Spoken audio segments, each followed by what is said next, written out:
18 जनवरी 2017 शहीद करनैल सिंह नगर लुधियाना।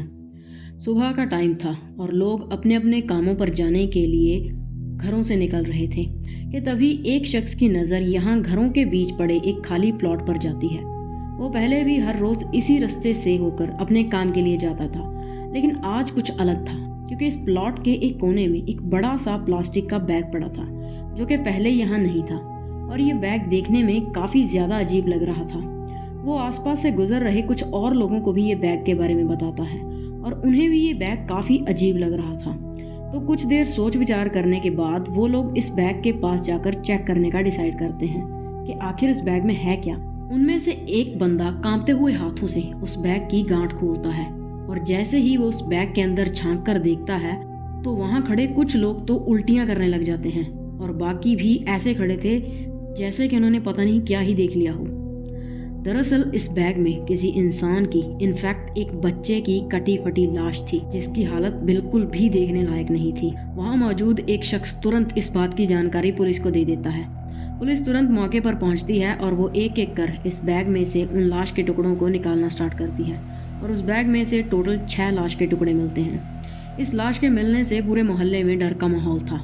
पुलिस के लिए सबसे पहली चुनौती अब ये थी कि बच्चा था कौन, लेकिन उन्हें इस बच्चे की आइडेंटिटी पता करने में ज़्यादा मेहनत नहीं करनी पड़ती क्योंकि इस लाश के मिलने से एक दिन पहले यानी कि 17 जनवरी की शाम को पास ही के एक मोहल्ले से 9 साल का एक बच्चा गायब हुआ था जिसकी कंप्लेन उन्हीं के थाने में हुई थी। और कुछ ही देर में यह खबर उस लापता बच्चे के घर वालों तक भी पहुंच जाती है कि एक खाली पड़े प्लॉट में किसी बच्चे की लाश मिली है।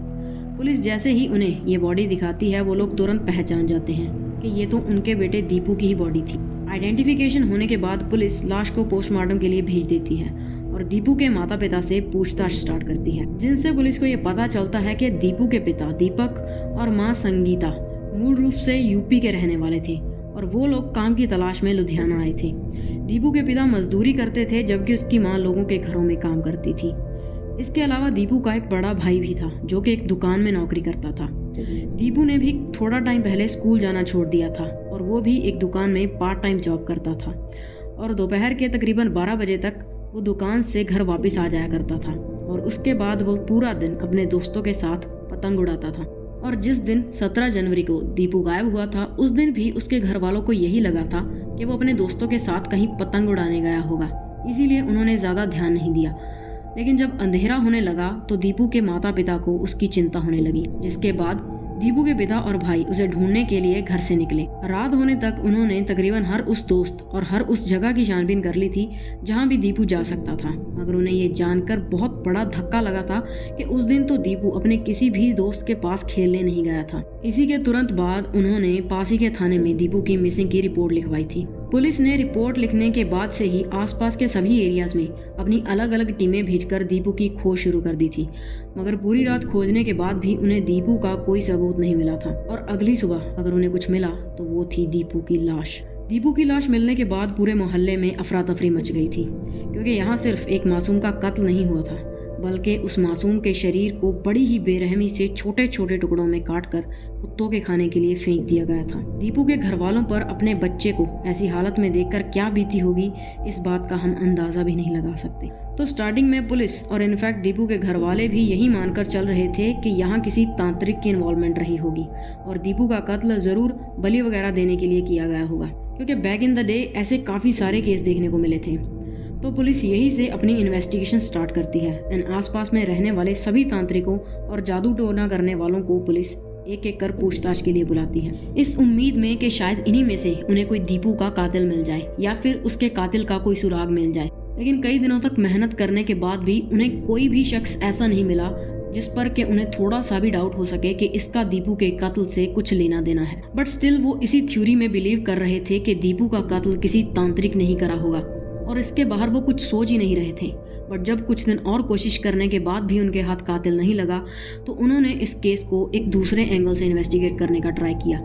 सो फर्स्ट ऑफ ऑल उन्होंने दीपू के घर के आसपास दुकानों और घरों में लगे सीसीटीवी कैमरास की मदद से दीपू की उसके गायब होने से पहले की मूवमेंट को मॉनिटर करना स्टार्ट किया, इस होप में कि शायद उन्हें दीपू के कातिल का कोई सुराग मिल जाए। पुलिस को ज़्यादा कुछ उम्मीदें नहीं थी कि उन्हें ऐसा करने से कुछ मिलेगा, क्योंकि उस एरिया में ज़्यादातर घरों और दुकानों पर सीसीटीवी कैमरास नहीं लगे हुए थे। But still they gave it a try and eventually they got a crucial detail from the CCTV footage. उन्हें एक फुटेज में दीपू किसी लड़के के साथ बात करते हुए दिखाई देता है एंड उसके बाद वो उसी लड़के के पीछे पीछे कहीं जाता हुआ भी नजर आता है। एक पॉइंट तक दीपू और वो लड़का सीसीटीवी कैमरा में कैप्चर हो रहे थे, बट देन उसके आगे कहीं भी कोई सीसीटीवी कैमरा नहीं लगा हुआ था। तो पुलिस के पास जो भी था अब यही फुटेज थी। तो उन्होंने इसी फुटेज को अच्छे से एग्जामिन करना स्टार्ट करा एंड उन्हें ये पता चला कि दीपू उस लड़के से जिस तरह से बात कर रहा था उसे देखकर ये तो नहीं लग रहा था कि वो लड़का कोई अनजान था, बल्कि दीपू उसे अच्छे से जानता था। इसीलिए वो उसके साथ जाने के लिए भी तैयार हो गया था। तो इसीलिए पुलिस ने ये फोटो दीपू के घर वालों को दिखाई, इस उम्मीद में कि शायद उन्हें इस लड़के के बारे में कुछ पता हो। बट दीपू के पेरेंट्स ने इस लड़के को पहले कभी नहीं देखा था। बट दीपू के भाई ने जब इस तस्वीर को देखा तो उसने तुरंत पुलिस को बता दिया कि वो इस लड़के को जानता है। And then he told the police कि ये विकेश है और उन्हीं के घर से 2 गली छोड़कर एक किराए के घर में अपनी फैमिली के साथ रहता है। लेकिन इससे ज़्यादा उसे उस लड़के के बारे में कुछ भी नहीं पता था, क्योंकि उसकी कभी भी उससे बात नहीं हुई थी। फाइनली पुलिस के पास एक सस्पेक्ट था, तो सीसीटीवी फुटेज के बेस पर पुलिस उसी दिन विकेश कुमार को अरेस्ट कर लेती है। अब इससे पहले कि हम आगे जाएं, लेट्स नो अबाउट विकेश। तो विकेश कुमार 16 साल का एक लड़का था जो कि अपनी फैमिली के साथ दीपू के ही पड़ोस में रहता था एंड उसकी फैमिली भी यूपी से यहाँ काम की तलाश में शिफ्ट हुई थी एंड उसके मॉम डैड दोनों ही दिहाड़ी मजदूरी करते थे। एंड दूसरी ओर विकेश 8th क्लास में पढ़ता था, बट वो बेहद ही आवारा किस्म का लड़का था। पढ़ने लिखने में उसका बिल्कुल भी मन नहीं लगता था। वो रोज़ स्कूल ना जाने के लिए नए नए बहाने बनाता था। बट स्टडीज़ को लेकर his parents were very strict. वो नहीं चाहते थे कि उनके बेटे को भी उनकी तरह मजदूरी करनी पड़े, इसीलिए वो उसे पढ़ा लिखा कर किसी अच्छी सी जॉब पर लगवाना चाहते थे। बट क्योंकि वो दोनों काम की वजह से सुबह ही घर से निकल जाते थे और शाम को काफ़ी लेट वापस आते थे, जिस कारण विकेश के पास स्कूल से आने के बाद पूरा टाइम होता था सिर्फ और सिर्फ आवारागर्दी करने के लिए। तो खैर, अब पुलिस विकेश को अरेस्ट करने के बाद थाने लाती है एंड देन वो उससे पूछते हैं कि उसका दीपू के मर्डर से क्या कनेक्शन है। विकेश पुलिस कस्टडी में बहुत डरा हुआ लग रहा था, वो लिटरली कांप रहा था, जिस वजह से पुलिस का शक उस पर और भी गहरा हो गया एंड थोड़ी सी सख्ती करने पर विकेश ने पुलिस के सामने पूरा सच उगल दिया एंड जो कुछ उसने पुलिस को बताया वो सुनकर आपके होश उड़ जाएंगे। उसने पुलिस को बताया कि वो कई बार पहले भी दीपू से मिल चुका था एंड वो उसे अच्छे से जानता था और 17 जनवरी की शाम भी जब दीपू उसे अपने घर से निकलता हुआ दिखाई दिया तो वो उसे पतंग की डोर का लालच देकर अपने साथ अपने घर ले गया, क्योंकि उसे पता था कि दीपू को पतंग उड़ाना बहुत पसंद था। और जैसे ही दीपू उसके घर जाकर उससे डोर देखने की जिद करने लगा तो विकेश ने अपने हाथों से उस मासूम का गला घोटना शुरू कर दिया और अगले कुछ ही सेकंड्स में उस मासूम ने विकेश के हाथों में अपना दम तोड़ दिया। दीपू को मारने के बाद उसकी बॉडी को विकेश बाथरूम में ले गया और फिर कसाईयों वाले चाकू से उसने दीपू की बॉडी को टुकड़ों में काटना स्टार्ट कर दिया। क्योंकि विकेश पहले एक कसाई की दुकान पर काम कर चुका था तो ये काम उसके लिए ज़्यादा मुश्किल नहीं था। और इन्हीं सब के दौरान उसने दीपू की बॉडी के कुछ टुकड़े खा भी लिए और जहाँ जहाँ भी कट लगने पर जो ब्लड निकल रहा था वो भी उसने पिया। इसके बाद उसने उस बॉडी को एक प्लास्टिक के बैग में भरा और अपने मॉम डैड के घर लौटने से पहले उस बैग को एक खाली पड़े प्लॉट में फेंक आया। इसके बाद वो अपने स्कूल हॉली हार्ट सीनियर सेकेंडरी स्कूल गया और वहाँ जाकर उसने दीपू का दिल, जो कि उसने पहले उसकी बॉडी से निकाल लिया था, कॉरिडोर के बीचों बीच फेंक दिया। इसके बाद वो अपने घर गया, नहाया और सब कुछ भूल गया।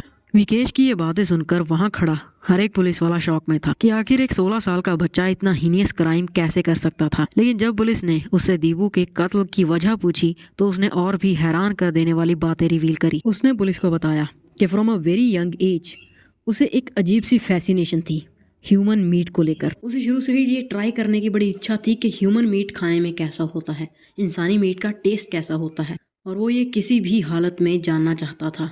और उसकी इस फैसिनेशन का शिकार बना 9 साल का मासूम दीपू, जिसे बिना किसी गलती के अपनी जान गंवानी पड़ी। इसके अलावा उसे स्कूल जाने से भी सख्त नफरत थी और वो चाहता था कि किसी तरह उसका स्कूल बंद हो जाए। और यही वजह थी कि उसने दीपू का दिल अपने स्कूल में फेंक दिया ताकि स्कूल की बदनामी हो और स्कूल बंद हो जाए और उसे कभी स्कूल ना जाना पड़े। So yeah, this was our today's case. I hope you find this video informative. If you like this video, please drop a like. You can check out our other videos as well and you can subscribe for more such content. फिर मिलेंगे.